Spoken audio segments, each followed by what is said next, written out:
Hi, this is Jim, and I'm the New Hampshire rock guy, and we're out on another one of my mining adventures. Wow, look at this spar here. It's just falling out of the mine walls, and there's so much more to see. Let's go. 1, 2, 3, 4. Feel all 6 sides of the tourmaline crystal. What would be west into the Connecticut River Valley and the mountains of Vermont. World-class beryl crystals, both aquamarine and golden. If you look hard enough, you'll find something it's facing. Get ready for a fantastic journey of this incredible mine.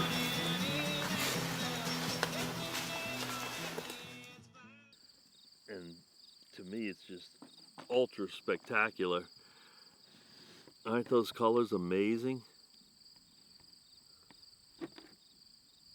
And it's in that quadrant because, you know, if we look at the rest of it, this side is totally different.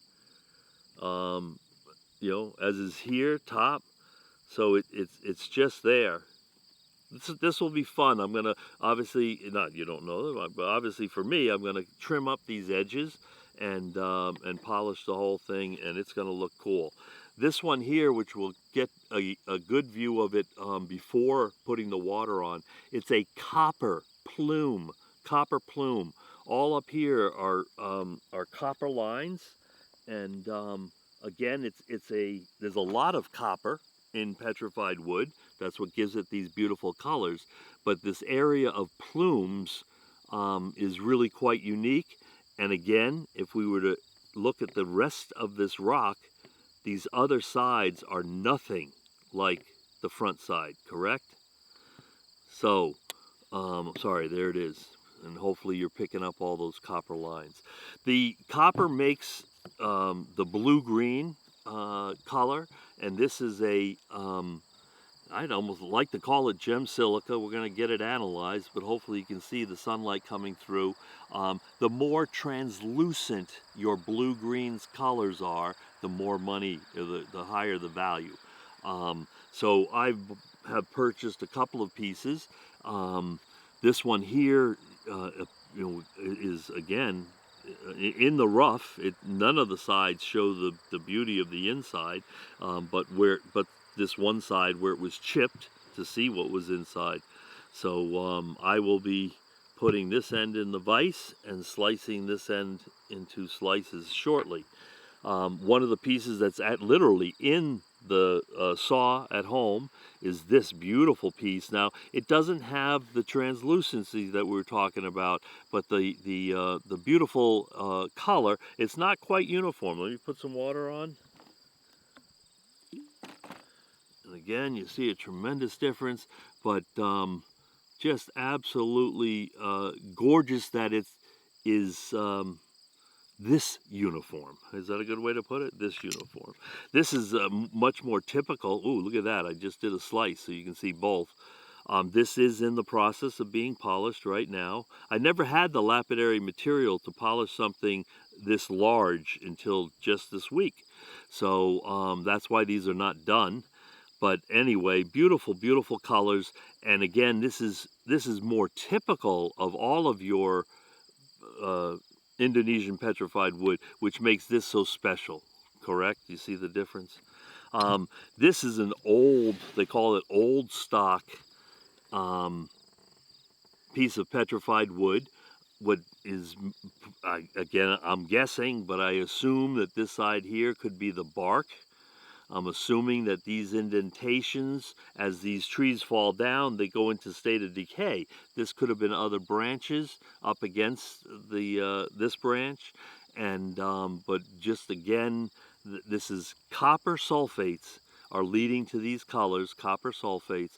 But this is quartz. This is chalcedony. Chalcedony is unlike quartz that we saw earlier, the Payson diamond that had terminations on either end. Chalcedony does not have any crystalline shape, okay? So that's the difference.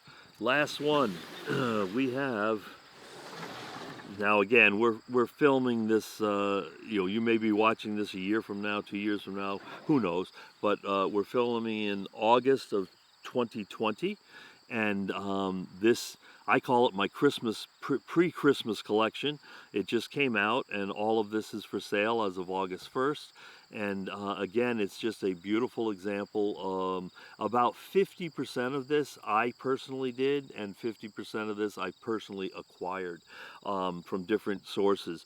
And for example, these pieces here are carnelian. But I personally chose the ones that showed the quartz veins. This one just because it's almost like a crazy lace piece of carnelian. This is the one we talked about earlier, the salmon spar. This is blue opal again. Now, I left it, these are kind of chunky, but I purposely left these chunky so that I could get these nice um, sides polished nicely. That's the way to put it.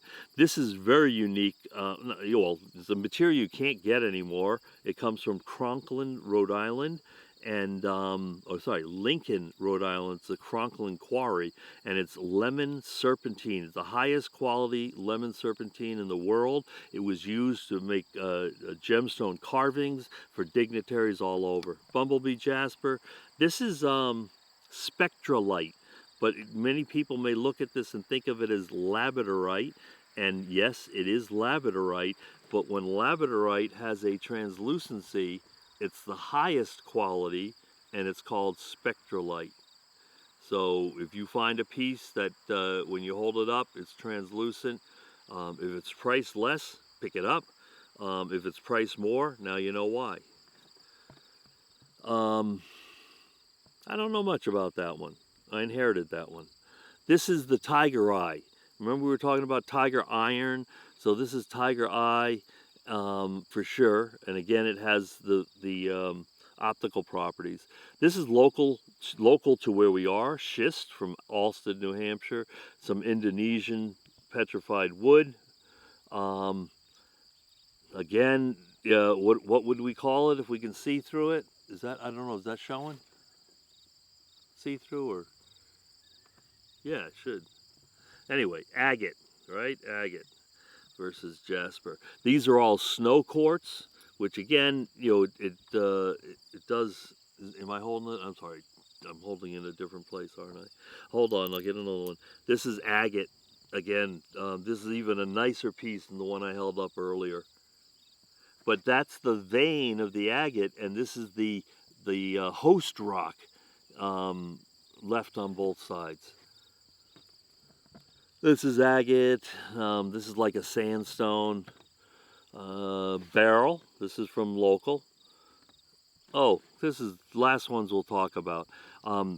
These are K2 azurite or K2 granite, and it comes from a remote area of Pakistan at the base of Mount K2, the second highest mountain in the world, and it's often faked. You can buy fake K2 real easy. But when I do the lapidary work, a fake will immediately expose itself because these blue spheres will meld away. And when I do the lapidary work on these, the blue is very evident that it's within the rock. Again, the fake could be some kind of a dye that's been eye dropped on. But anyway, it's not that expensive, but it's unique. Only site in the world. So that's it. That's our rock and lapidary tour. I appreciate you tuning in. Jim Pecora, the New Hampshire rock guy, or the rock guy simply, and lapidary artist. And my lapidary studio in Westford, Massachusetts, is open to the public. You can bring rocks, and we will cut and polish on site while you're there with a prior appointment. And we're also allowing lapidary students to come in. And it's if you're experienced and you just wanted to rent the studio, it's $100 plus 25 material fee for the day. And the class or course is $350 for 3 days. So you really only get you think you might only get a 25% discount, but you get a 4th day free. If you're proficient, you pass all my requirements for proficiency, I will let you come back for a 4th day and operate the studio on your own. So you get a whole nother 125 on top of the 25 discount. So really it's 150 off. Okay? contact us. Let us know what you think of these videos. I love getting your feedback, and I appreciate you tuning in. Thank you.